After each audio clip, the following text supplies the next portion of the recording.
नमस्कार, NB news देख रहे हैं आप और मैं हूं आपके साथ मुस्कान। स्वागत है आप सभी का राजधानी लाइव में।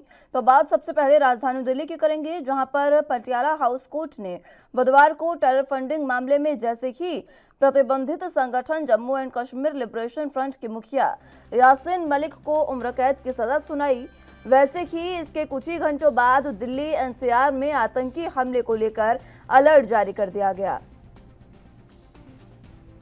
सूत्रों के मुताबिक देश की खुफिया एजेंसियों ने चेतावनी देते हुए कहा कि यासीन मलिक की सजा के विरोध में दिल्ली और उसके आसपास के इलाकों में आतंकी हमला हो सकता है। इसके बाद दिल्ली पुलिस पूरे तरीके से अलर्ट पर है। कई इलाकों में पेट्रोलिंग जारी है। सूत्रों के मुताबिक दिल्ली में 6 से 7 संवेदनशील इनपुट्स भी मिले हैं। आपको बता दें कि खुफिया विभाग के अलर्ट के बाद दिल्ली पुलिस के स्पेशल सेल अलर्ट मोड पर है। पता चला है कि दिल्ली को हिलाने के लिए सरहद पार से योजना बनाई जा रही है। यासीन मलिक को टेरर फंडिंग मामले में उम्र कैद की सजा मिली है। साथ ही कोर्ट ने 10 लाख रुपए का जुर्माना भी लगाया है। दिल्ली में एनआईए कोर्ट ने यासीन के मामले पर सुनवाई करते हुए पहले फैसला सुरक्षित रख लिया था। आपको बता दें कि एनआईए ने यासीन मलिक के लिए मौत की सजा की मांग की थी।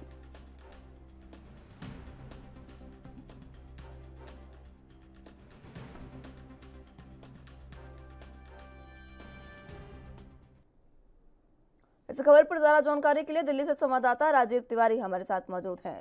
राजीव, फिलहाल जिस तरीके से टेरर फंडिंग मामले में जैसे ही यासीन मलिक को उम्र कैद की सजा हुई, उसके बाद से दिल्ली में आतंकी इनपुट्स मिल रहे हैं और अलग अलग तरीके से अलर्ट जारी किया गया, क्या कुछ अहम जानकारी? देखिए, बिल्कुल सही कहा आपने। एक बार यहाँ पर बात करें, जिस तरीके से ट्रेड फंडिंग मामले के अंदर जिस तरह यासीन मलिक को कल पटियाला हाउस कोर्ट के अंदर पेश किया गया था और कहीं ना कहीं एनआईए की तरफ से कह सकते हैं कोर्ट के अंदर एक दलील पेश की गई थी, जिसके अंदर कह सकते हैं मौत की सजा मांगी गई थी, मगर कोर्ट ने अपना फैसला सुनिश्चित किया और यहाँ तक कि उम्र कैद की सजा यासीन मलिक को दी गई और 10 लाख रुपए का जुर्माना दिया गया। मगर जिस तरीके से ये सजा का घोषणा की गई और उसके कुछ समय बाद ही दिल्ली पुलिस को इनपुट से जानकारी मिलने लगी कि दिल्ली पाकिस्तान यानी कि भारत के बाहर से जिस तरीके से सूचनाएं मिल रही थी कि भारत के बाहर से कहीं ना कहीं आतंकी हमले को अंजाम देने के लिए दिल्ली एनसीआर के अंदर कोई बड़ी घटना की जा सकती है और इसको लेकर लगातार दिल्ली पुलिस के पास 6 से 7 जो है वो इनपुट मिलते हुए नजर आए और दिल्ली पुलिस अब दिल्ली के अंदर अलर्ट मोड पर नजर आ रही है और लगातार हर इलाके के अंदर पेट्रोलिंग भी की जा रही है, हर इलाके के अंदर गश्त भी की जा रही है ताकि यासीन मलिक को लेकर कोई भी ऐसी घटना ना घट सके। मगर आतंकी है जो कह सकते हैं जो इनपुट है वो कहीं ना कहीं लगातार दिल्ली पुलिस के पास मिलते हुए नजर आ रहे हैं और दिल्ली पुलिस की खुफिया सेल के अंदर की भी कहीं ना कहीं कोशिश की जा रही है कि इस तरीके की घटना ना हो सके। मगर जिस तरीके से यासीन मलिक को सजा की घोषणा की गई है और यहाँ तक कि 10 लाख रुपए का जुर्माना किया गया, तो उससे साफ जाहिर है कहीं ना कहीं पाकिस्तान की तरफ से कुछ बड़ी घटना को अंजाम दिया जा सकता है। जी ठीक है, बड़ी घटना को अंजाम दिया जा सकता है। इसको लेकर खुफिया जो एजेंसी है वो भी अलर्ट पर है। किस तरीके से पूरी दिल्ली को घेरा गया है? देखिए, बिल्कुल सही कहा गया। यहाँ पर बात करें दिल्ली की, तो दिल्ली के साथ साथ दिल्ली एनसीआर को भी कहीं ना कहीं दिल्ली पुलिस ने अपने शिकंजे में ले रखा है और लगातार कोशिश की जा रही है कि लगातार कहीं भी किसी भी अप्रिय घटना का ना घट सके। मगर यहाँ बात करें जिस तरीके से जानकारी मिल रही है कि 6 से 7 इनपुट भी मिल चुके हैं और दिल्ली पुलिस की जो खुफिया सेल है वो लगातार काम करती हुई नजर आ रही है और रात भर पूरी पेट्रोलिंग की गई है। लगातार दिल्ली पुलिस के जो जवान है वो लगातार गश्त पे थे ताकि किसी भी तरीके की घटना ना घट सके। मगर जब तक यासीन मलिक को सजा की घोषणा नहीं हो जाएगी, यानी सजा उम्र कैद जब तक उसकी नहीं बदलेगी, जब तक इसी तरीके की घटना कहीं ना कहीं दिल्ली पुलिस के पास इनपुट मिलते रहेंगे और दिल्ली पुलिस जो है वो लगातार कहीं ना कहीं कोशिश करती हुई नजर आ रही है ताकि यासीन मलिक को लेकर जो भी जानकारी मिल पा रही है उसे कहीं ना कहीं खुफिया एजेंसियों के द्वारा कहीं ना कहीं गौर किया जा रहा है और दिल्ली एनसीआर को अलर्ट मोड पर इसलिए रखा गया है ताकि कोई भी घटना ना घट सके। मगर जिस तरीके से जानकारी मिल पा रही है कि पाकिस्तान से कहीं ना कहीं यासीन मलिक को लेकर आतंकी हमला भी हो सकता है, तो कहीं ना कहीं दिल्ली पुलिस कोई भी जोखिम नहीं उठाना चाहती है और लगातार अपनी तरफ से पूरे प्रयास किए जा रहे हैं। जी ठीक है राजीव, जिस तरीके से बॉर्डर पार से ये कहीं ना कहीं कहा जा रहा है कि पूरी प्लानिंग हो रही है कि आतंकी हमला किया जाए, तो इसके लिए जम्मू कश्मीर में भी सुरक्षा एजेंसियों को अलर्ट पर रखा गया है और लगभग पूरे हिंदुस्तान में, पूरे भारत में सुरक्षा एजेंसी अलर्ट पर है और पूरे भारत में अलर्ट जारी किया गया है। किस तरीके से यहाँ पर एहतियाती कदम उठाए जा रहे हैं? देखिए, बिल्कुल सही कहा आपने। यहाँ पर बात करें बॉर्डर पार की यानी कि पाकिस्तान की, तो जिस तरीके से जानकारी मिल रही है कि आतंकी घटना बिल्कुल अंजाम दी जा सकती है और नई रणनीति बनाई जा रही है आतंकियों की तरफ से, तो कहीं न कहीं कश्मीर की बात करें या फिर कहें और इलाकों की बात करें या फिर और राज्यों की बात करें, सभी जगह पर पुलिस जो है अलर्ट पर है। और कश्मीर की बात करें तो कश्मीर के अंदर भी सुरक्षा के पूरे इंतजाम किए गए हैं ताकि कोई भी ऐसी घटना ना घट सके। मगर यासीन मलिक को लेकर जो भी दिल्ली पुलिस की जो चिंताएं हैं, वो बिल्कुल बढ़ती हुई नजर आ रही है और दिल्ली पुलिस जो है कोई भी ऐसा जोखिम नहीं उठाना चाहती है जिससे उसकी किरकिरी होती हुई नजर आए। मगर जिस तरीके से दिल्ली एनसीआर के अंदर, खास तौर पर बात करें दिल्ली एनसीआर की, तो दिल्ली एनसीआर के अंदर भी कहीं ना कहीं इस तरीके के इनपुट मिले हैं और दिल्ली पुलिस जो है वो लगातार रात भर पेट्रोलिंग करती नजर आई और रात भर कोशिश ये की गई कि किसी भी तरीके की घटना ना घट सके। मगर जिस तरीके से आतंकी हमला होने की आशंका है, उससे कहीं ना कहीं दिल्ली सरकार की और कहीं ना कहीं केंद्र सरकार की दोनों की नींद उड़ी हुई है। यहाँ तक की बात करें दिल्ली पुलिस की, तो दिल्ली पुलिस भी अपनी तरफ से पूरी कोशिश करती हुई नजर आ रही है। जी। हम्म, ठीक है। दिल्ली पुलिस कोशिश करती हुई नजर आ रही है, लेकिन जिस तरीके से जैसे ही यासीन मलिक को उम्र कैद की सजा हुई, उसके बाद से ऐसी घटनाएं जब सामने आ रही है अलग अलग तरीके से, तो आम जनता को किस तरीके से अपील की जा रही है कि वो घरों के अंदर रहें या फिर सुरक्षित रहें या फिर जागरूक रहें तमाम चीजों से, उन्हें डरने की कोई जरूरत नहीं, किस देख तरीके से उनकी अपील की जा रही है उनसे? देखिए, बिल्कुल सही कहा आपने। यहाँ पर बात करें जिस तरीके से यासीन मलिक को जब पटियाला हाउस कोर्ट के अंदर उम्र कैद की सजा घोषित की गई और 10 लाख रुपए का जुर्माना घोषित किया, उसी के बाद से ही कहीं ना कहीं दिल्ली पुलिस जो है वो कहीं ना कहीं अलर्ट होती हुई नजर आई और लोगों से, जनता से अभी अपील भी की जा रही है कि अपने आसपास के जो माहौल है उसको निगरानी रखें और लगातार कहीं ना कहीं किसी भी ऐसी घटना को हो तो उसकी जानकारी दिल्ली पुलिस को दी जाए। मगर दिल्ली पुलिस की स्पेशल सेल की बात करें, स्पेशल खुफिया एजेंसियों की बात करें, एनआईए की बात करें, तो लगातार कोशिश की जा रही है कि दिल्ली के अंदर या दिल्ली एनसीआर के अंदर ऐसी कोई भी घटना ना घट सके। मगर जिस तरीके से इनपुट मिल पा रहे हैं तो उससे साफ जाहिर है कोई बड़ी घटना को अंजाम दिया जा सकता है। इसके लिए दिल्ली पुलिस और एनआईए की टीम, और बात करें दिल्ली पुलिस की खुफिया एजेंसियों की, तो वो लगातार कोशिश कर रही है कि ऐसी कोई भी घटना ना घट सके। मगर यहाँ पर बात करें कश्मीर की, तो कश्मीर के अंदर भी सुरक्षा इंतजाम जो है वो लगातार बढ़ाए गए हैं ताकि कोई भी घटना ना घट सके। जी। ठीक है राजीव, आप बने रहिए हमारे साथ, जानकारी आपसे लेते रहेंगे। फिलहाल वक्त एक छोटे से ब्रेक का है, फौरन हाजिर होंगे।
ब्रेक के बाद एक बार फिर से स्वागत है आप सभी का। तो जिस तरीके से यासीन मलिक को उम्र कैद के बाद अब पूरे हिंदुस्तान में हाई अलर्ट जारी किया गया है, उसी पर ज़्यादा जानकारी के लिए राजीव हमारे साथ मौजूद हैं। राजीव, फिलहाल एनआईए कोर्ट ने ये कहा कि हमने फांसी की सज़ा की मांग की थी, लेकिन अब उनको जिस तरीके से उम्र कैद की सज़ा मिली है, तो उसको लेकर भी कहीं ना कहीं प्रदर्शन देखने को मिले और लोगों में खुशी भी देखने को मिली कि उन्हें सज़ा मिली है। देखिए, बिल्कुल सही कहा आपने। यहाँ पर बात करें ट्रेड फंडिंग मामले के अंदर, जिस तरीके से पटियाला हाउस कोर्ट के अंदर कल सुनवाई थी और लगभग 3:30 बजे के करीब ये सुनवाई शुरू हुई और उसके सुनवाई खत्म होते होते पहले ही दिल्ली पुलिस की तरफ से बात करें तो दिल्ली पुलिस की तरफ से कोर्ट के हर तरीके से निगरानी की जा रही थी। डॉग स्पॉट को भी बुलाया गया था ताकि पेशी होने से पहले ही सारे इंतजाम जो है वो चेक कर लिए जाए ताकि कोई भी ऐसी घटना ना घट सके। एनआईए की तरफ से भी लगातार कहीं ना कहीं मौत की सजा की अपील की जा रही थी। कोर्ट के अंदर के उनको यासीन मलिक को मौत की सजा मिलनी चाहिए, मगर कोर्ट ने मौत की सजा को बदलकर उम्र कैद की सजा के अंदर बदल दिया और उसके बाद में कहीं ना कहीं 10 लाख रुपए का जुर्माना भी रखा। जैसे ही ये उम्र कैद की सजा की घोषणा हुई और उसके बाद में जिस तरीके से दिल्ली पुलिस को इनपुट की तरफ से जानकारी मिलती नजर आई, मीडिया की तरफ से भी जानकारी मिलती नजर आई कि दिल्ली के अंदर कहीं ना कहीं आतंकी बड़े घटना को अंजाम दे सकते हैं, और जिस तरीके से दिल्ली पुलिस के पास सारी जानकारी मिल रही है उससे तो लगता है कि पाकिस्तान की तरफ से या फिर कहे बॉर्डर पार की तरफ से बड़ी घटना को अंजाम देने की कोशिश की जा सकती है। दिल्ली पुलिस रात भर कहीं ना कहीं इसको लेकर कहीं ना कहीं अलर्ट मोड पर नजर आई, यहाँ तक कि दिल्ली के तमाम और राज्यों की बात करें, चाहे वो कश्मीर की बात करें या फिर और राज्यों की बात करें, हर तरीके से पुलिस सुरक्षा बढ़ा दी गई है। लगातार कोशिश की जा रही है किसी भी घटना को अंजाम ना दिए जा सके, मगर जिस तरीके से यासीन मलिक की मौत की घटना कैसे मौत की जो जानकारी थी या कहेंगे या मौत के लिए जो अपील की जा रही थी वो कहीं ना कहीं उम्र कैद के अंदर देखने को मिली, मगर उम्र कैद से भी कहीं ना कहीं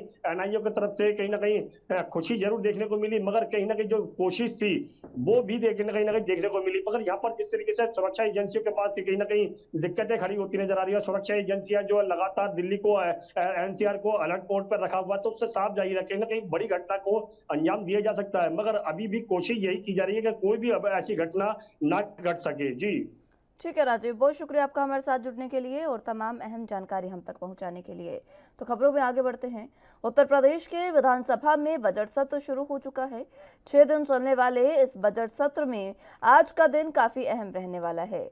जानकारी के मुताबिक उत्तर प्रदेश के बजट का आकार करीब 6.10 लाख करोड़ रुपए होगा। सुरेश खन्ना योगी सरकार के वित्त मंत्री के रूप में लगातार छठा बजट पेश करेंगे। सूबे की योगी सरकार अपने दूसरे कार्यकाल का पहला पूर्ण बजट आज सदन में पेश करेगी। साल 2022-23 के इस पूर्ण बजट का आकार करीब 6,10,000 करोड़ रुपए का होने का अनुमान लगाया जा रहा है। वहीं पिछले बजट की बात करें तो ये 5,50,270 करोड़ रुपए का था। सुरेश खन्ना के मुताबिक यह बजट पेपरलेस होने के साथ ही एक समावेशी बजट होगा जिसमें हर वर्ग का ख्याल रखा जाएगा। बजट में महिलाओं, युवाओं और किसानों को प्राथमिकता दी जाएगी। तो वहीं यह यूपी के इतिहास का सबसे बड़ा बजट होगा। बीते साल दिसंबर में 4 महीने का लेखानुदान सदन में पेश किया गया था ताकि जरूरी खर्चे का प्रबंध हो सके। इसके बाद अब आज सदन में पूर्ण बजट पेश किया जाएगा। इस बजट में प्रदेश सरकार के संकल्प पत्र की सबसे अहम घोषणा और किसानों को सिंचाई के लिए मुफ्त बिजली दिए जाने के संबंधी वादे को पूरा करने का ऐलान भी किया जा सकता है।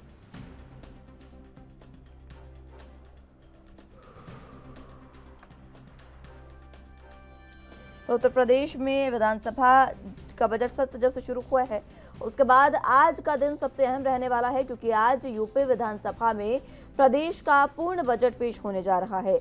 आपको बता दें कि यह बजट 6 लाख से ऊपर रहने वाला है। 6 लाख करोड़ का यह बजट उससे ऊपर का ही होगा, जिसमें बतौर वित्त मंत्री सुरेश खन्ना लगातार अपना छठा बजट पेश करेंगे।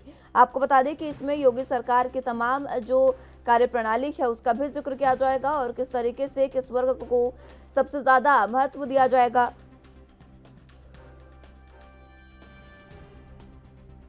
वो भी देखने वाली बात होगी। हालांकि ये बताया जा रहा है कि किसानों और महिलाओं को लेकर यह बजट सबसे अहम रहने वाला है, क्योंकि इसमें सबसे ज्यादा ध्यान किसानों और महिलाओं पर दिया जाएगा।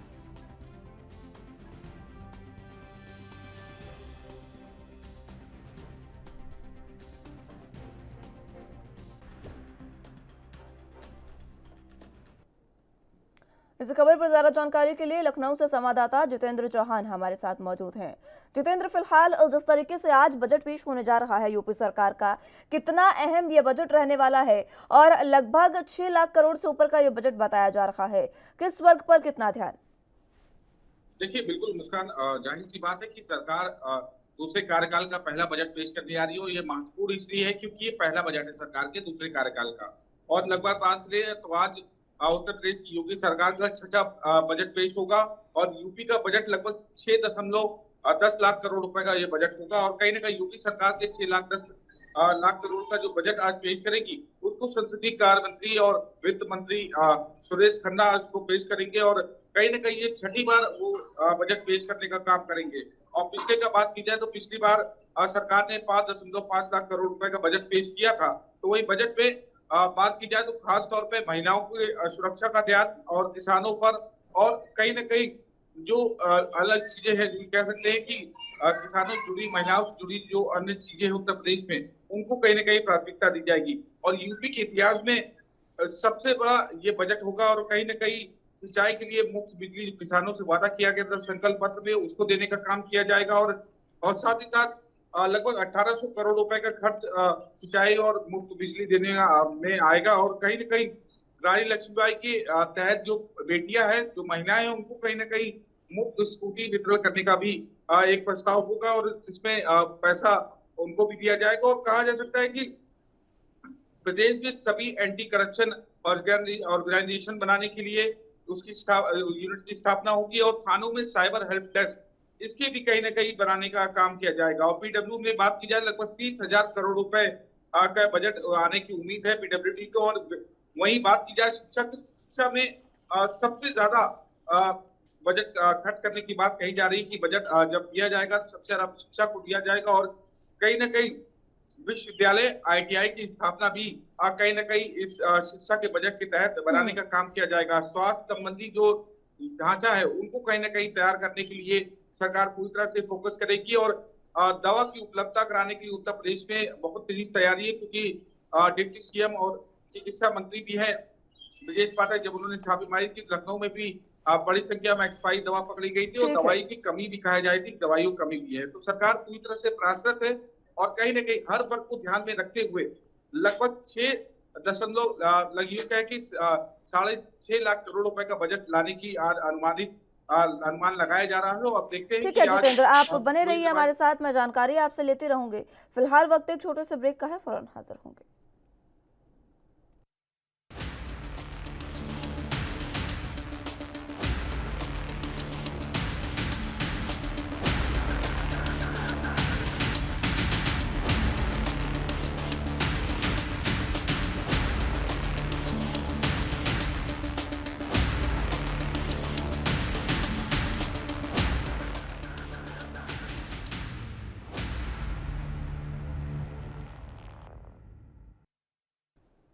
ब्रेक के बाद एक बार फिर से स्वागत है आप सभी का। तो एक बार फिर से रुक करते हैं अगली खबरों का। जिस तरीके से हम अभी बात उत्तर प्रदेश की कर रहे थे, उत्तर प्रदेश में जहां पर आज पूर्ण बजट पेश होने जा रहा है, ज्यादा जानकारी के लिए जितेंद्र चौहान हमारे साथ मौजूद हैं। जितेंद्र, फिलहाल जिस तरीके से महिलाओं और किसानों पर खासा ध्यान इसमें रखा जाएगा, ये कहा जा रहा है, और कौन सा ऐसा वर्ग है जिसमें खासा ध्यान रखा जाएगा और एक अच्छा बजट उनके लिए दिया जा सकता है? देखिए, प्राथमिकता के तौर पर बात की जाए मुस्कान, तो महिलाएं और किसान और कहीं न कहीं चिकित्सा सुविधा में बहुत खास प्राथमिकता दी जाएगी। और बाकी उत्तर प्रदेश में जो अलग अलग चीजें हैं, चाहे चिकित्सा सुविधा की बात की जाए, महिलाओं की बात की जाए, किसानों की बात की जाए, और PWD की विकास की बात की जाए, तो ये सब काफी महत्वपूर्ण है। और कहीं न कहीं सरकार के जो संकल्प पत्र में महत्वपूर्ण चीज है, संकल्प पत्र जो उत्तर प्रदेश सरकार ने वादे किए थे, उन वादे पूरे करने के लिए सरकार अब कटिबद्ध है। क्योंकि सिंचाई और 100 यूनिट बिजली फ्री देने के लिए सरकार ने संकल्प पत्र में वादा किया था, और सरकार उसको पूरी करने के लिए प्रयासरत है। और किसानों को जो फ्री बिजली देने की बात की जाए सिंचाई के लिए, उसको लिए सरकार प्राथमिकता पर है। और बेटियों को जहां मोबाइल फोन और टैबलेट शिक्षा ग्रहण करने के लिए दिया गया था, उत्तर प्रदेश सरकार ने पिछले कार्यकाल में अपने दिया था, और वहीं अब बेटियों को स्कूटी देने का जो वादा है, वो कहीं ना कहीं सरकार पूरा करना चाहती है। तो उसके लिए भी एक अनुमानित कहा जाता है कि बजट रखा जाएगा, और उसके लिए कोशिश की जा रही है कि बजट में उसको प्राथमिकता दी जाए। महिलाओं की सुरक्षा जो प्राथमिकता है सरकार की, उत्तर प्रदेश में संकल्प पत्र में वादा करके आए थे। 2017 से 22 में वादा किया कि महिलाओं के हित में, सबसे ज्यादा उनकी सुरक्षा के हित में उत्तर प्रदेश सरकार काम करेगी। तो महिलाओं के हित में, उनकी सुरक्षा के लिए भी लगातार, उनके विकास के लिए भी सरकार एक बजट तय करेगी, और अनुमानित बजट के तहत सरकार देने का काम करेगी। तो काफी महत्वपूर्ण बजट होगा। और संसदीय कार्य मंत्री, वित्त मंत्री सुरेश खन्ना आज छठी बार बजट पेश करेंगे। उत्तर प्रदेश के मुख्यमंत्री योगी आदित्यनाथ भी मौजूद रहेंगे, और लगभग 11:30 बजे का समय है जब बजट पेश करेगी सरकार। तो पूरी तरह से सरकार अपना छठा बजट पेश करने के लिए तैयार है। और आप देखते हैं कि कितना लंबा बजट, और अनुमानित की बात की जाए तो 6.5 लाख करोड़ रुपए का लगभग अनुमानित बजट बताया जाए कि 6.5 लाख करोड़ रुपए का बजट पेश करेगी सरकार। अब देखते हैं कि आम जनमानस के लिए क्या देती है। हालांकि सरकार ने प्राथमिकता तो बताई दी है कि किसानों और बेटियों की सुरक्षा और इसे ये प्राथमिकता दी जाएगी। हम्म। इसी के साथ हेल्थ सेक्टर इस समय सबसे महत्वपूर्ण होता जा रहा है जोतेंद्र, क्योंकि अलग अलग तरीके से लोग बीमारियों से ग्रस्त होते जा रहे हैं। हमने देखा अभी कोरोना काल में किस तरीके की स्थितियां बनी। तो अब क्या जो हेल्थ सेक्टर है उसके लिए एक भी अच्छा बजट पेश किया जा सकता है? देखिए, बिल्कुल जाहिर सी बात है, क्योंकि उत्तर प्रदेश में कोरोना संक्रमण के बीच में ऐसी स्थिति आई थी जब अस्पतालों में बेड नहीं मिले, ऑक्सीजन नहीं मिला था और कहीं न कहीं दवाइयाँ तक उपलब्ध नहीं थी। और सरकार ने उसी दिन ठान लिया था कि जब अगर सरकार में पुनः वापसी आती है, तो सबसे पहले अस्पतालों का विस्तारीकरण किया जाएगा। नए अस्पताल बनाए जाएंगे, बेडों की संख्या बढ़ाई जाएगी और सरकार ने इस पर काम भी किया। ऑक्सीजन प्लांटों की स्थापना की, दवाइयों की ठीक उपलब्धता, है। बेडों को बढ़ाने का काम किया। ठीक है जितेंद्र, बहुत शुक्रिया आपका हमारे साथ जुड़ने के लिए और तमाम अहम जानकारी हम तक पहुंचाने के लिए। तो खबरों में आगे बढ़ते हैं। पंजाब के संगरूर लोकसभा सीट पर 23 जून को होने वाले उपचुनाव में 26 मई को नतीजे भी घोषित कर दिए जाएंगे। दरअसल पंजाब के मुख्यमंत्री पद की शपथ लेने से पहले ही भगवंत मान ने संगरूर लोकसभा सीट से सांसद के तौर पर इस्तीफा दिया था, जिसके बाद ये लोकसभा सीट खाली हो गई थी। पंजाब चुनाव आयोग के मुख्य चुनाव अधिकारी डॉक्टर एस करुणा राजू ने बताया कि इस उपचुनाव के लिए 6 जून को प्रत्याशी अपना नामांकन दाखिल कर सकते हैं और 9 जून को नामांकन वापस लिया जा सकेगा। वहीं 28 जून तक का ये सारी प्रक्रिया पूरी कर ली जाएगी। आपको बता दें कि जब किसी वजह से लोकसभा सीट खाली होती है तो वहां 6 महीने के अंदर अंदर चुनाव कराया जाना जरूरी होता है। अब संगरूर में होने वाले उपचुनाव के दौरान पंजाब की राजनीति में एक नया चेहरा भी उभर कर सामने आ सकता है। पंजाब के सीएम भगवंत मान की बहन मनप्रीत कौर राजनीति में सक्रिय हो गई है। इतना ही नहीं, मनप्रीत कौर संगरूर में होने वाले चुनाव को लड़ने के लिए भी तैयार है। हाल ही में बीजेपी में शामिल होने वाले सुनील जाखड़ के भी संगरूर लोकसभा सीट से उपचुनाव लड़ने के कयास लगाए जा रहे हैं। वहीं पंजाब कांग्रेस में अभी संगरूर लोकसभा उपचुनाव में प्रत्याशी को लेकर संशय बना हुआ है। हालांकि कांग्रेस प्रधान राजा वड़िंग ये दावा जरूर कर रहे हैं कि वो पार्टी एकजुट है।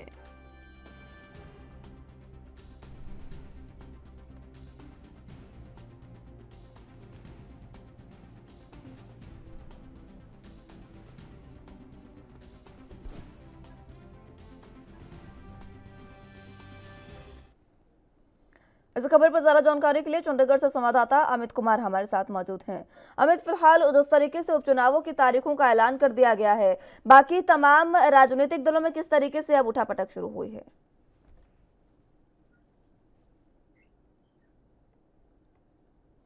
अमित, आवाज मिल पा रही है आपको? चलिए, संपर्क उनसे टूट गया है। एक बार फिर से उनको जोड़ने की कोशिश करेंगे। लेकिन जिस तरीके से अब उपचुनाव पंजाब में होने वाले हैं, इन उपचुनावों के लिए कहीं ना कहीं आपको बता दें कि संगरूर लोकसभा सीट है जहां से खुद सीएम भगवंत मान ने सीएम बनने के बाद इस्तीफा दिया था और उसके बाद उन्होंने सीएम की दावेदारी संभाली थी, सीएम का पद संभाला था। तो अब वहां पर 6 महीने के अंदर क्योंकि चुनाव करवाना जरूरी होता है, इसलिए चुनाव आयोग ने चुनावी तारीखों का ऐलान कर दिया है। आपको बता दें कि 28 जून तक ये पूरी प्रक्रिया चुनावों की समाप्त कर ली जाएगी, ऐसा मुख्य चुनाव अधिकारी डॉक्टर एस करुणा राजू ने बताया। आपको बता दें कि 23 जून को यहाँ पर उपचुनाव होगा और 26 मई को इसके नतीजे भी घोषित कर लिए जाएंगे।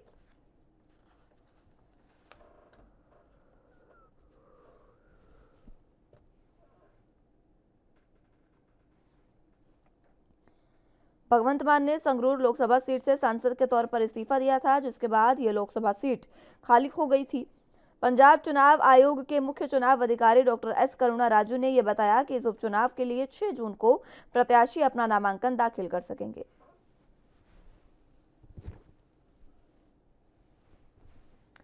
चलिए, संवाददाता अमित हमारे साथ एक बार फिर से जुड़ चुके हैं। अमित, आवाज मिल पा रही है आपको? जी नमस्कार जी, जिस तरीके से चुनावी तारीखों का ऐलान कर दिया गया है, सियासी उठापटक भी अब कहीं ना कहीं तेज हो गई है पंजाब में।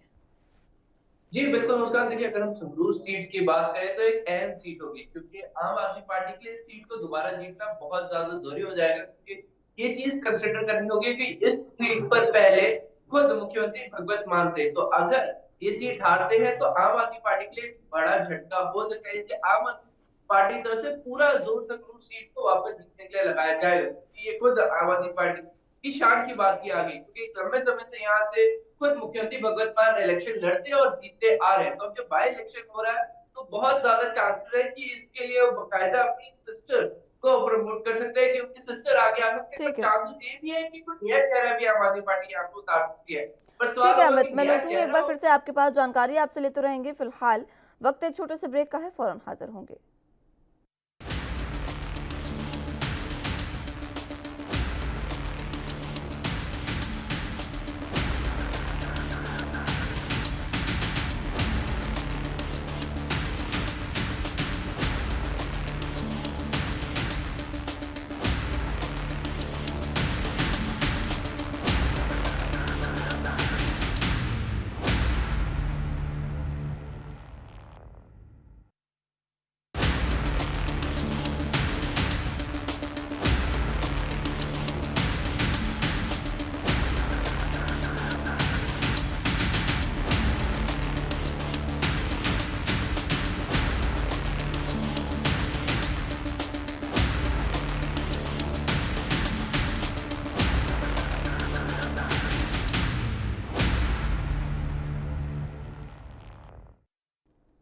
ब्रेक के बाद एक बार फिर से स्वागत है आप सभी का। तो बात पंजाब की कर रहे थे, जहां पर चुनावी तारीखों का ऐलान कर दिया गया है।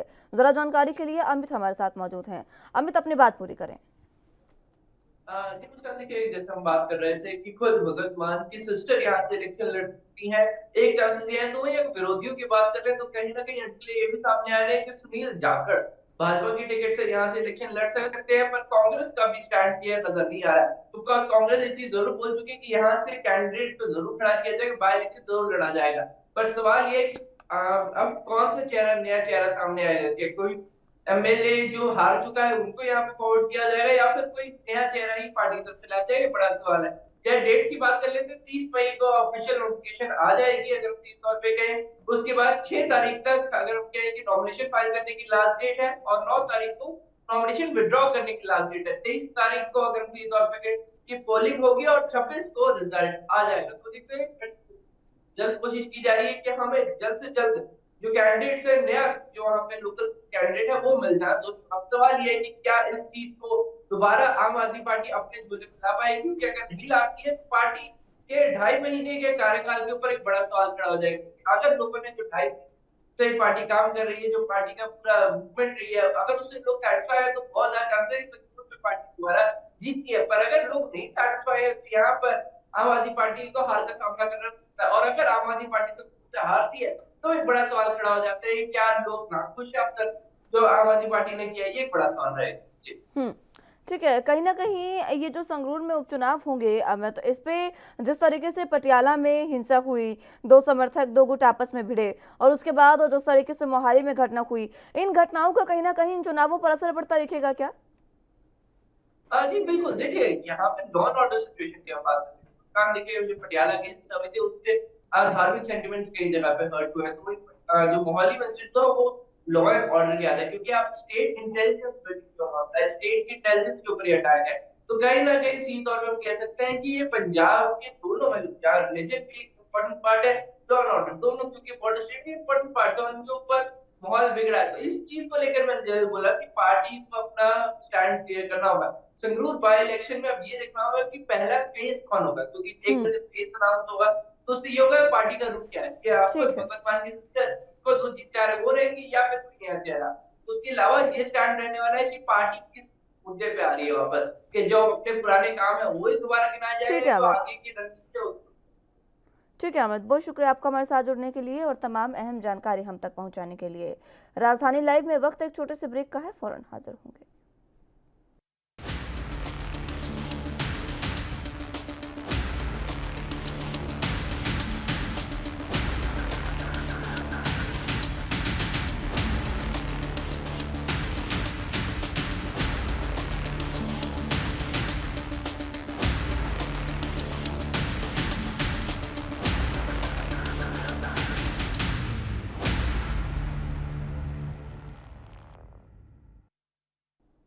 ब्रेक के बाद एक बार फिर से स्वागत है आप सभी का राजधानी लाइव में। तो अगली अहम खबरों की ओर रुख करते हैं। प्रधानमंत्री नरेंद्र मोदी के शिमला दौरे से पहले मुख्यमंत्री जयराम ठाकुर कैबिनेट की बैठक करने जा रहे हैं। इसमें प्रधानमंत्री के दौरे से संबंधित कुछ और निर्णय भी लिए जा सकते हैं। ये बैठक 26 मई यानी आज होनी प्रस्तावित है। प्रधानमंत्री के दौरे को लेकर लगातार बैठकों का दौर जारी है। प्रधानमंत्री ने 31 मई को केंद्र सरकार के 8 साल पूरे होने पर शिमला में ये आयोजन करने के लिए सहमति दी है। प्रधानमंत्री नरेंद्र मोदी के शिमला दौरे से पहले मुख्यमंत्री जयराम ठाकुर कैबिनेट की बैठक करेंगे। इसमें प्रधानमंत्री के दौरे से संबंधित कुछ और निर्णय भी लिए जा सकते हैं। प्रधानमंत्री ने 31 मई को केंद्र सरकार के 8 साल पूरे होने पर शिमला में ये आयोजन करने के लिए सहमति दी है। हाल ही में दिल्ली में जब मुख्यमंत्री जयराम ठाकुर उनसे मिले थे, उसके बाद से ही ये कार्यक्रम तय हुआ है।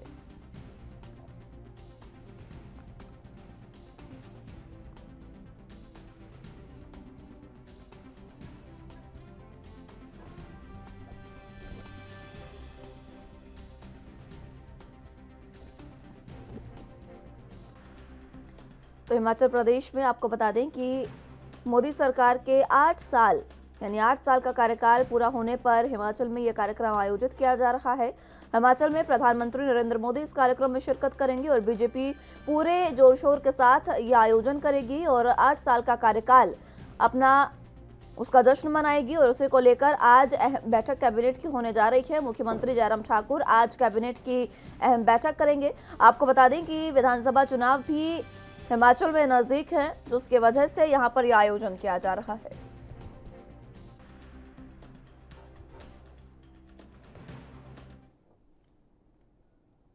इस खबर पर ज्यादा जानकारी के लिए हिमाचल प्रदेश से ब्यूरो चीफ टीना ठाकुर हमारे साथ मौजूद हैं। टीना जी, फिलहाल जिस तरीके से प्रधानमंत्री के यहाँ आगमन का ये कार्यक्रम है, 8 साल पूरे हो रहे हैं देश की सरकार को, माफ कीजिएगा, जिसमें अब 8 साल पूरे होने पर यहाँ पर भव्य आयोजन किया जाएगा। इसी को लेकर कैबिनेट की बैठक आज है, क्या कुछ अहम जानकारी? केंद्र सरकार के जो 8 साल पूरे होने जा रहे हैं, उसका जो एक भव्य जो कार्यक्रम है वो हिमाचल के जो राजधानी है शिमला में वो प्रस्तावित है। इसी को लेकर जो आज है कैबिनेट मीटिंग होनी है।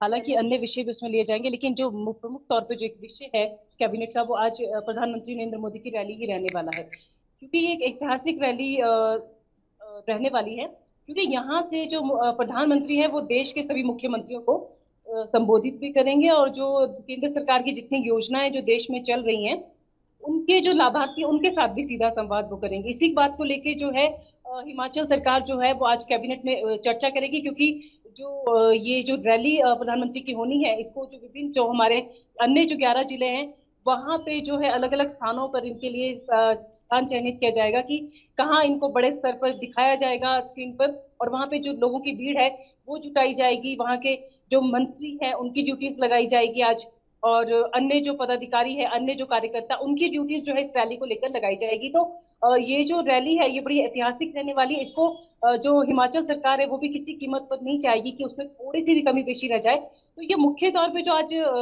कैबिनेट है वो इन्हीं सब विषयों पर केंद्रित है कि जो मुख्य प्रधानमंत्री की जो रैली है उसमें जो हिमाचल के लाभार्थी हैं उनसे भी एक विषय रखा गया कि उनसे भी एक सीधा संवाद जो है प्रधानमंत्री नरेंद्र मोदी करेंगे। और जो लाभार्थी हैं, जो 11 योजनाएं केंद्र सरकार की हिमाचल में चल रही हैं, वो जो लाभार्थी हैं वो पीटर हॉफ में मौजूद रहेंगे या फिर अलग अलग स्थानों पर जो जिलों के जो अलग अलग स्थान चयनित है वहां पे मौजूद रहेंगे। वहां से उन्हें सीधे तौर पर प्रधानमंत्री की रैली से जोड़ा जाएगा। तो अभी जो आज की जो कैबिनेट है वो भी 10:30 बजे शुरू हो जाएगी, जिसकी अध्यक्षता जो है मुख्यमंत्री करेंगे। और इसके अलावा जो है जो प्रदेश में जो विभिन्न पद जो भरे जाने हैं, क्योंकि आने वाले चुनावों को ध्यान में रखते हुए सरकार चाहेगी कि जितने भी जो शेष जो काम है, परियोजना है, उनको जल्दी से जल्दी गेयर अप किया जाए और उनको जल्दी से जल्दी जनता के बीच समर्पित किया जाए। तो ऐसे में जो प्रधानमंत्री की रैली से थोड़ा सा अगर डिफरेंट हम बात करें तो विभिन्न जो स्कूल है, स्कूलों को स्तरोन्नत करने का मामला है, कॉलेज में जो पद खाली हैं, ऐसे भी कई विषय आज की कैबिनेट में रखे जाएंगे। ठीक है, आने वाले विधानसभा चुनावों के लिए ये जो कार्यक्रम है हिमाचल में कितना अहम माना जा सकता है? जी मुस्कान, ये आपने बहुत सही बात बोली, क्योंकि ये जो आने वाले जो विधानसभा के जो चुनाव है उसके लिए जो भाजपा के लिए जो मिशन रिपीट जो भाजपा चाह रही है उसके लिए एक बहुत मील का पत्थर साबित होगा ये कार्यक्रम, क्योंकि हिमाचल को जो है इस तरह के कार्यक्रम की पहली बार मेजबानी मिली है। और ये कार्यक्रम जो है हिमाचल के लिए बहुत बड़ा साबित होगा। हालांकि देखना ये होगा कि इसमें जो जनता है उसको जो जनता है वो ये उम्मीद कर रही है प्रधानमंत्री से कि वो यहाँ पर आएंगे और अन्य जो चलती हुई योजना या परियोजना उनके अलावा इसको प्रदेश को कुछ बड़ी सौगातें देकर जाएंगे। तो सारी की सारी जो नजरें हैं वो प्रधानमंत्री नरेंद्र मोदी की रैली पर है कि वो प्रदेश को और क्या सौगातें देते हैं, क्योंकि माना जा रहा है कि जो ये मिशन रिपीट भाजपा का हिमाचल में होना है, तो उसके लिए जो है उसको केंद्र में रख के ही ये जो बड़ा आयोजन हिमाचल में किया जा रहा है, क्योंकि ये इस तरह का जो आयोजन है वो पहला है हिमाचल में कि जो इस तरह का जो केंद्र की जो सरकार की जो पूरे जो 8 साल पूरे हों उनकी जो खुशी है, उनकी जो कार्यक्रम है वो उपलब्धि यहाँ मनाई जाएगी हिमाचल में। ये हिमाचल के लिए भी बहुत बड़ी बात है। तो भाजपा निश्चित तौर पर ये जो कार्यक्रम है ये सारे के सारे जो विधानसभा चुनाव उनको केंद्र में रखकर ही परिलक्षित कर रही है, कि उनको प्लान कर रही है कि इस तरह के जो बड़े कार्यक्रम है वो यहाँ पर हो, तो जिससे भाजपा को है जो विधानसभा चुनाव है उनमें निश्चित तौर पे लाभ मिले। प्रधानमंत्री विधानसभा चुनावों के लिए क्या संदेश यहाँ पर दे सकते हैं, क्योंकि प्रधानमंत्री जब चुनावों के लिए संदेश देंगे तो कहीं ना कहीं उसका एक पॉजिटिव इफेक्ट देखने को मिल सकता है विधानसभा चुनावों में।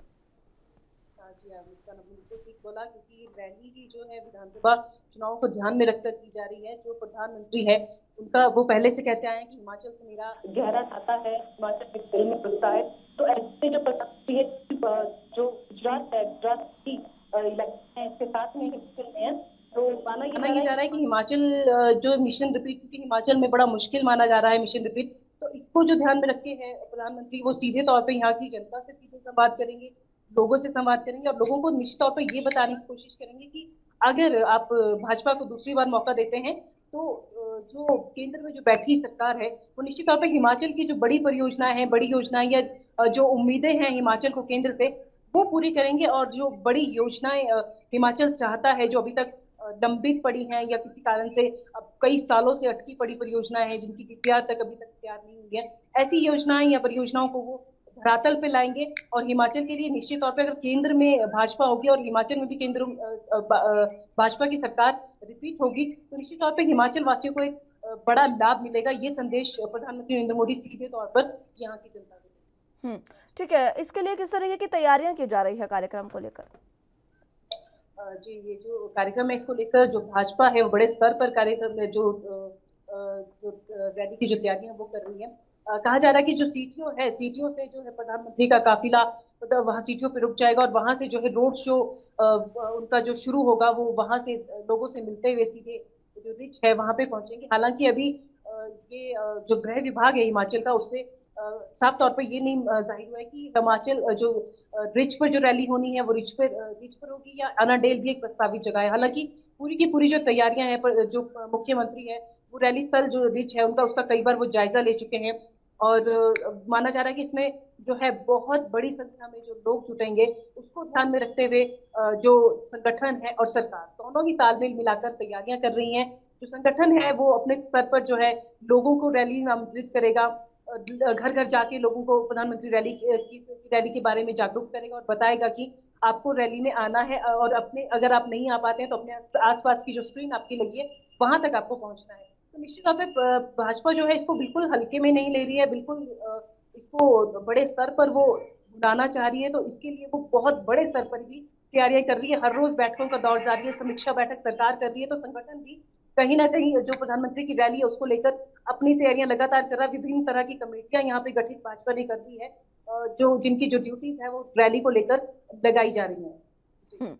ठीक है, और जिस तरीके से अलग अलग ड्यूटियां लगाई जा रही है, आज की कैबिनेट बैठक है, इसमें किस तरीके से अहम फैसले लिए जा सकते हैं? क्योंकि हम देख रहे हैं विधानसभा चुनाव भी नजदीक है, प्रधानमंत्री खुद आ रहे हैं और हाल ही में जब सीएम ठाकुर की जब प्रधानमंत्री से मुलाकात हुई उसके बाद ये कार्यक्रम प्रस्तावित हुआ, यानी कि ये ऐसे भी कोई संशय नहीं है कि प्रधानमंत्री आएंगे या नहीं, ये भी बिल्कुल फाइनल है। तो किस तरीके से उनकी सुरक्षा के लिए पुख्ता इंतजाम है, उनके आगमन के लिए पुख्ता इंतजाम? जी बिल्कुल आपने सही बोला, क्योंकि ये जो कार्यक्रम है वो केंद्र की मंजूरी के बाद ही आगे बढ़ पाया है। आपको बताएं कि ये जो प्रधानमंत्री कार्यालय है वहां से जो पुलिस विभाग है हिमाचल का पुलिस प्रमुख है उनको उनके जो कार्यक्रम की जो रूपरेखा है उसकी जो टूर प्लान है उसका उनको सूचना दे दी गई है। हिमाचल सरकार के पास पूरी सूचना है। और आपको बताएं कि 20 मई से यहाँ पे जो है शिमला की जो सुरक्षा व्यवस्था है वो एसपीजी के हवाले कर दी गई है। एसपीजी यहाँ पे चप्पे चप्पे पे रोज निगरानी रख रहा है। और पुलिस की अगर हम बात करें तो पुलिस ने ये जो कड़ा पहरा है, जो सोलन से लेके आपका जो सोलन हिमाचल शिमला की तरफ जो एंट्री होती है पॉइंट है, सोलन से लेकर आपका जो मशोबरा का ऊपर जाके मशोबरा का एरिया है, वहां तक जो पुलिस का कड़ा पहरा रहने वाला है। और जो सुरक्षा व्यवस्था है यहाँ पे चाक चौबंद रहने वाली, क्योंकि शिमला है साथ साथ पर्यटन स्थल भी है और बड़ी संख्या में जो पर्यटक रोज यहाँ पे पहुंच रहे हैं। तो ऐसे में जो है अब 1-2 दिन बाद जो है वो चेकिंग भी यहाँ पे सख्त की जाएगी। और जो बैरिकेड्स है वो लगाए जा रहे हैं।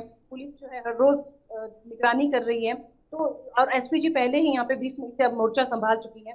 तो ऐसे में जो है सुरक्षा व्यवस्था भी बड़ी ही अहम हिमाचल की रहने वाली है। और बड़ी चाक चौबंद जो है डीजीपी जो खुद यहाँ पे रोज जो सुरक्षा का जो ये है सुरक्षा व्यवस्था की जो है निगरानी वो खुद कर रहे हैं।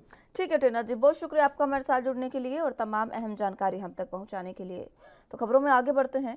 चंपावत विधानसभा से उपचुनाव लड़ रही निर्मला गहतोड़ी के समर्थन में पूर्व मुख्यमंत्री हरीश रावत टनकपुर के तुलसीराम चौराहे पर पहुंचे, जहां उन्होंने जनता को संबोधित किया।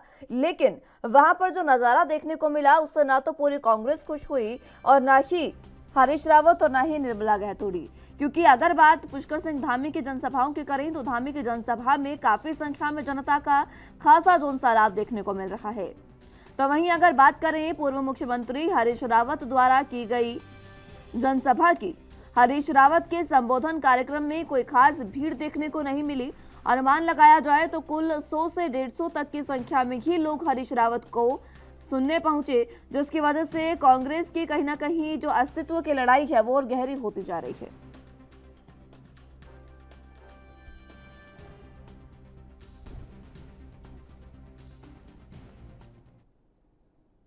बुलेटिन में फिलहाल वक्त एक छोटे से ब्रेक का है, फौरन हाजिर होंगे।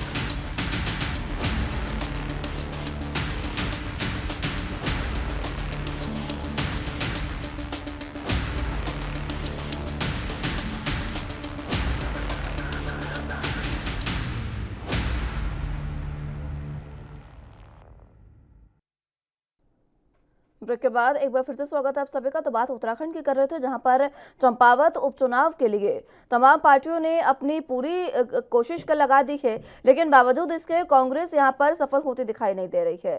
जरा जानकारी के लिए चंपावत से संवाददाता अमित चौधरी हमारे साथ मौजूद हैं। अमित, फिलहाल जिस तरीके से हरीश रावत टनकपुर पहुंचे, वहां पर ये बताया गया कि उनकी जनसभा में कोई भीड़ दिखाई नहीं दी। हाँ बिल्कुल मुस्कान, आपको बता दूं कि जहाँ 31 तारीख को यहाँ चंपावत में उपचुनाव में यहाँ पर मतदान होना है और उसको लेकर के भाजपा और कांग्रेस दोनों ही पार्टियां यहाँ पर तैयारी करती दिख रही हैं। भाजपा जहाँ एक तरफ पूरा यहाँ पर चुनाव की बात करें, कहीं ना कहीं पूरे चुनाव में एक तरफा यहाँ पर जीत की ओर पार्टी है, वहीं कांग्रेस लगातार दावे हालांकि किए जा रहे हैं, लेकिन जिस तरीके से यहाँ उनकी तैयारी दिख रही है, उनके साथ जो लोग हैं वो दिख रहे हैं, तो उनका जो संख्या का अभाव है उससे कहीं ना कहीं कांग्रेस पिछड़ रही है साफ तौर से। और यही चंपावत में देखने को मिल रहा है।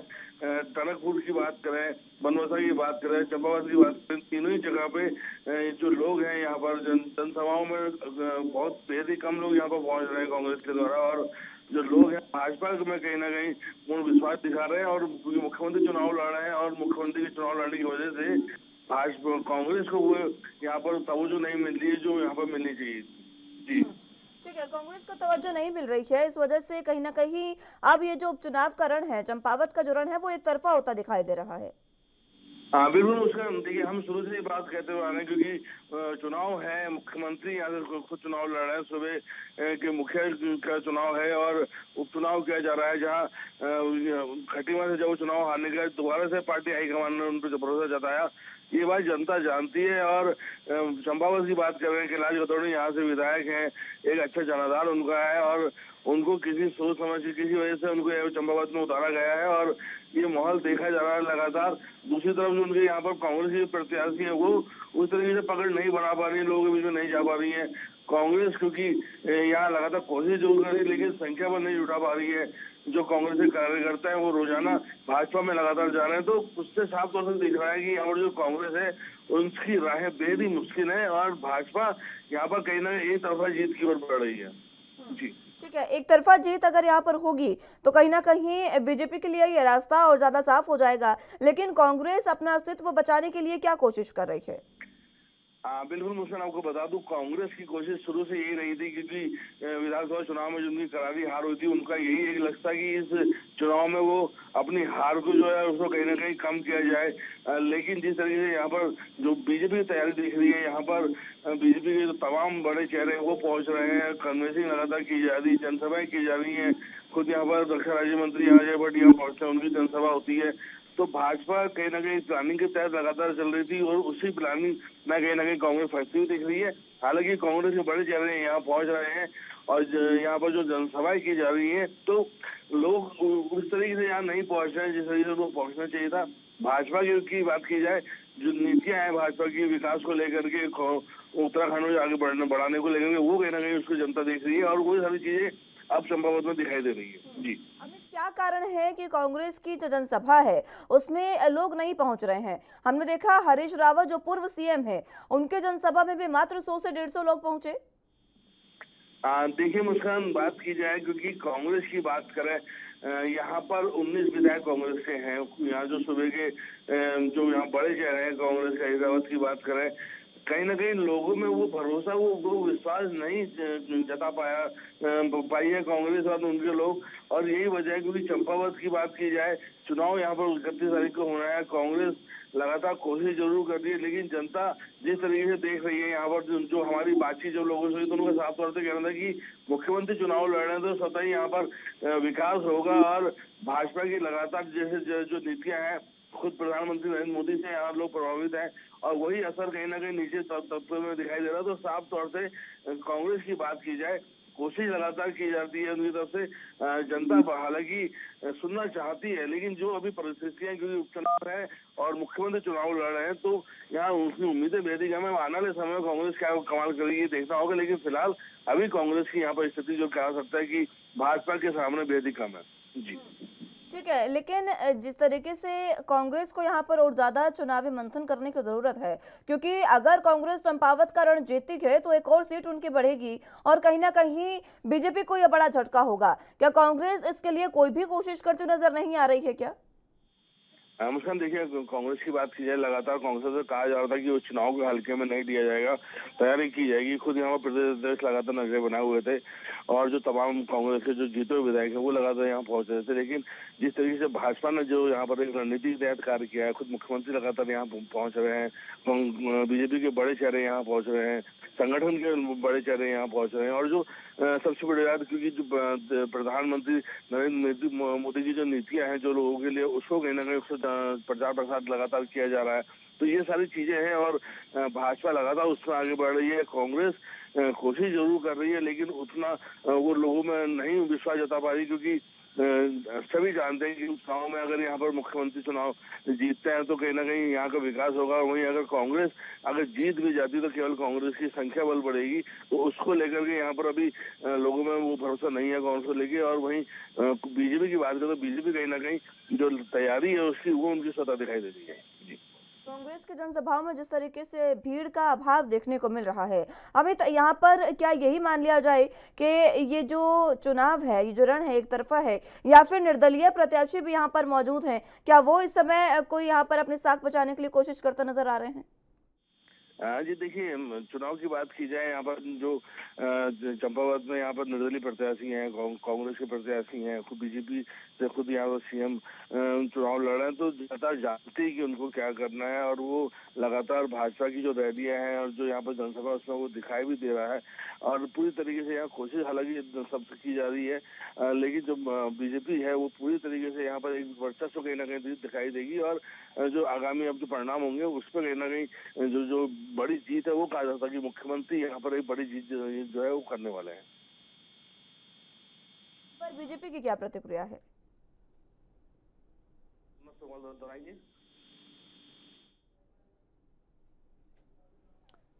चलिए, बहुत शुक्रिया अमित आपका हमारे साथ जुड़ने के लिए और तमाम अहम जानकारी के लिए। तो खबरों में आगे बढ़ते हैं। सीमा शुल्क विभाग की वायु खुफिया इकाई ने सूडान के 3 नागरिकों के पास से करीब 12 करोड़ रुपए मूल्य के अमेरिकी डॉलर जब्त किए हैं। एक अधिकारी ने बुधवार को ये जानकारी दी। अधिकारी के मुताबिक केंद्रीय औद्योगिक सुरक्षा बल के जवानों ने मंगलवार को यहां छत्रपति शिवाजी महाराज अंतर्राष्ट्रीय हवाई अड्डे के टर्मिनल 2 के अंतर्राष्ट्रीय सुरक्षा क्षेत्र में एक जांच के दौरान 2 सूडानी यात्रियों को हिरासत में ले लिया। अधिकारी के मुताबिक उनके हैंड बैगेज में करीब 5.6 करोड़ रुपए मूल्य के अमेरिकी डॉलर पाए गए हैं। दोनों यात्रियों की पहचान अहमद मोहम्मद इस्माइल हराजा और असाम अली उमर मोहम्मद के रूप में हुई है। दोनों इथियोपिया की राजधानी अदीस अबाबा जा रहे थे। इसके बाद सीमा शुल्क विभाग ने उन्हें हिरासत में ले लिया।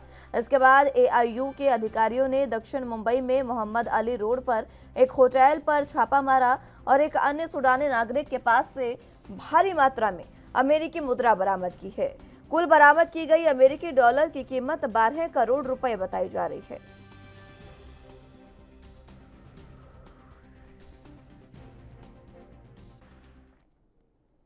इस खबर पर ज्यादा जानकारी के लिए मुंबई से संवाददाता सत्यप्रकाश सोनी हमारे साथ मौजूद हैं। सत्यप्रकाश, फिलहाल जिस तरीके से सूडानी नागरिकों को यहां पर पुलिस ने पकड़ा और उसके बाद जिस तरीके से उनके पास से करीब 12 करोड़ डॉलर की कुल कीमत जो है वो उन्होंने उनके कब्जे से बरामद की गई है, क्या कुछ अहम जानकारी? बिल्कुल मुस्कान जी, देखिए मुंबई की एयरपोर्ट इन्वेस्टिगेशन यूनिट ने इंटरनेशनल एयरपोर्ट से 4 सूडानी नागरिकों को गिरफ्तार किया है। उनके पास से करीब 12 करोड़ 40 लाख की यूएस करेंसी बरामद की गई है। यह करेंसी ड्रग्स की खरीद फरोख्त के लिए लेके जा रहे थे, इस तरह की प्राथमिक जानकारी मिली है। फिलहाल जिस तरह से यह लोग इथोपिया जाने की तैयारी में थे, फ्लाइट पकड़ने की तैयारी थी, उसके पहले ही एयरपोर्ट अथॉरिटी की जानकारी मिली थी कि कुछ लोग हैं जो अवैध तरीके से यूएस करेंसी लेकर जाने वाले हैं। इसको लेकर छापेमारी की गई। छापेमारी के दौरान इनके पास से 3 सूटकेस बरामद किया गया, जिस सूटकेस में अलग अलग कपड़ों के पॉकेट्स बरामद किए गए। ये पॉकेट्स पूरी तरह से सील थे। इनको खोलने के बाद बड़े हैरान करने वाले खुलासे हुए। इन तमाम पैकेट्स में अलग अलग करेंसी जो है बरामद की गई है। हर एक पॉकेट्स में 3 करोड़ के लगभग जो है करेंसी बरामद की गई है। तो टोटल जो है करीब 12 करोड़ 40 लाख करेंसी जब्त की गई है। फिलहाल 3 की गिरफ्तारी हुई है। जो 3 की गिरफ्तारी हुई थी उसी के आधार पर एक और जो है दक्षिण मुंबई के इलाके में छापेमारी की गई। इस दौरान होटल से एक और सूडानी नागरिक को जब्त किया गया। उसके पास से भी 3 करोड़ के लगभग यूएस करेंसी जब्त की गई है। जी प्रकाश, बहुत शुक्रिया आपका हमारे साथ जुड़ने के लिए और तमाम अहम जानकारी हम तक पहुंचाने के लिए। राजधानी लाइव में मेरे साथ बस इतना ही। तमाम अहम खबरों के लिए आप देखते रहे एएनबी न्यूज़। नमस्कार।